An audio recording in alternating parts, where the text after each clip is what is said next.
Bonjour à tous, bienvenue dans ma nouvelle vidéo. Je suis Chocolate Girl en Afrique.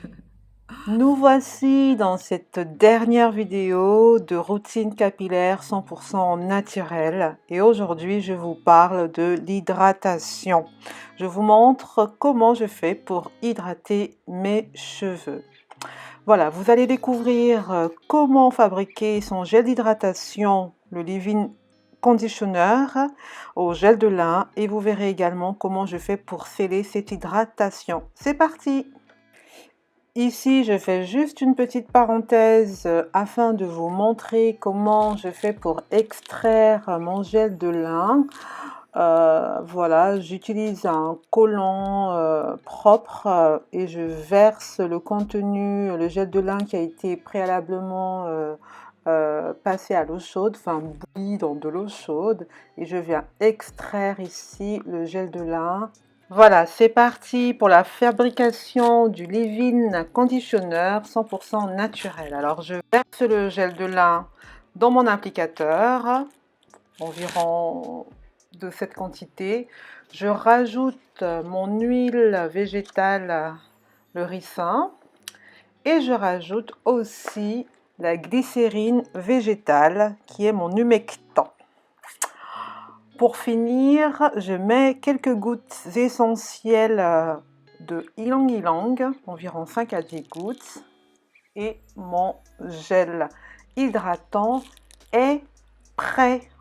On peut passer à l'application. Bien sûr, ce qui me reste comme gel de lin, voilà, je le conserve au congélateur. C'est parti, nous sommes maintenant dans ma salle de bain afin d'appliquer le gel hydratant et ma chantilly de karité fabriquée maison également, que je vous montre à la caméra. Alors mes cheveux sont propres suite au dernier masque hydratant que j'ai pu effectuer sous vos yeux. Voilà, j'utilise pas le peigne pour démêler mes cheveux, sauf pour faire des lignes plutôt droites. Voilà, je sécurise, je vous montre comment je fais pour l'application. Je commence par hydrater le gel de lin au niveau de la racine pour vraiment bien hydrater. C'est vrai que moi j'utilise cette technique là pour tout, pour mon pré-poux, pour mon masque et même pour mes shampoings à base de poudre indienne. Ensuite, je vais appliquer le gel hydratant sur mes longueurs ainsi que sur mes pointes. Voilà, je fais bien attention que chaque partie, que chaque fibre capillaire soit bien hydratée. J'en applique un peu plus sur les pointes. Tout ça, je l'ai vu sur les vidéos YouTube de Vivia. Je n'invente rien du tout. Pour sceller cette hydratation, pour qu'elle ne s'évapore pas, je viens appliquer ma chantilly de karité. Pareil, ici, je fais très attention à mes pointes, des cheveux qui sont beaucoup plus âgés, et j'en applique vraiment sur toutes les longueurs. Voilà. Et là, vous allez voir comment je fais ma coiffure protectrice. Celle que j'adore faire, ce sont les vanilles que je fais sans peigne, bien sûr. C'est la coiffure qui me dure le plus longtemps. Et en toute vérité, c'est la coiffure que je préfère. Voilà. En regardant cette vidéo, je vais un peu vous parler du leave-in conditioner. Alors, qu'est-ce que c'est?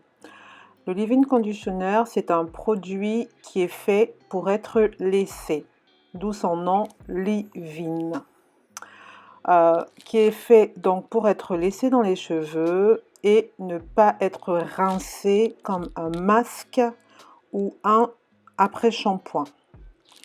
Pour cela, il doit donc être hydratant, non toxique pour les cheveux et léger pour ne pas les alourdir ou les aplatir. En clair, c'est un soin hydratant sans rinçage. Et vous pouvez le constater sur la vidéo. Là, je vous annonce que je vais faire tout le devant de ma tête. Regardez comment mes cheveux bougent, ils sont très hydratés. Ici, nous sommes pratiquement le lendemain, puisque j'avais pas la force de continuer ni la vidéo et encore moins les vanilles qui me prennent énormément de temps. J'ai mis des chouchous afin d'avoir les cheveux très étirés et je vais vous montrer cette dernière partie de mes cheveux. Voilà. Alors, pour faire un bon leave-in conditioner 100% maison, il vous faudra un hydratant. Ici, moi, j'utilise le gel de lin. Il vous faudra un nourrissant, qui est par exemple une huile végétale ou un beurre végétal.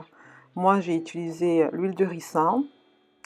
Il vous faudra également un humectant, tel que la glycérine, qui ne s'utilise pas tout seul, hein, qu'il faut vraiment, c'est comme c'est un ingrédient en plus.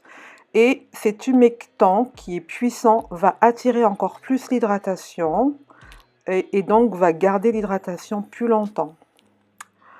Et enfin, quatrième ingrédient, il vous faudra une huile essentielle qui est, ma foi, facultatif, cependant qui permet d'avoir une bonne odeur dans les cheveux, telle que vous pouvez utiliser telle que la menthe poivrée ou l'ilang-ilang, entre 5 à 10 gouttes.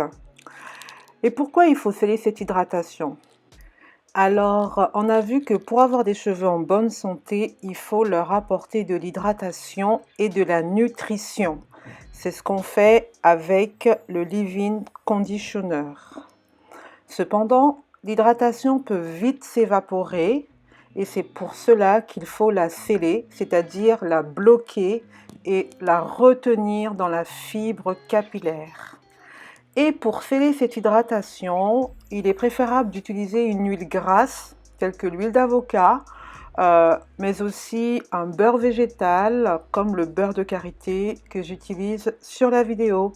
Il s'agit de la méthode LOC, Liquid, Wall et Cream. De cette façon, chaque produit permet de sceller le précédent et crée une barrière le long des cheveux. Voilà, maintenant que j'ai fini d'hydrater mes cheveux, j'ai appliqué donc le gel d'hydratation et j'ai scellé cette hydratation avec la chantilly de karité. Je vous assure que mes cheveux vont rester hydratés minimum une semaine, maximum 2-3 semaines sans que j'y retourne. Toutefois, il est recommandé d'hydrater les cheveux au moins une fois par semaine. Voilà, ma vidéo elle est terminée. Merci de m'avoir regardé. À bientôt pour de nouvelles aventures. Au revoir.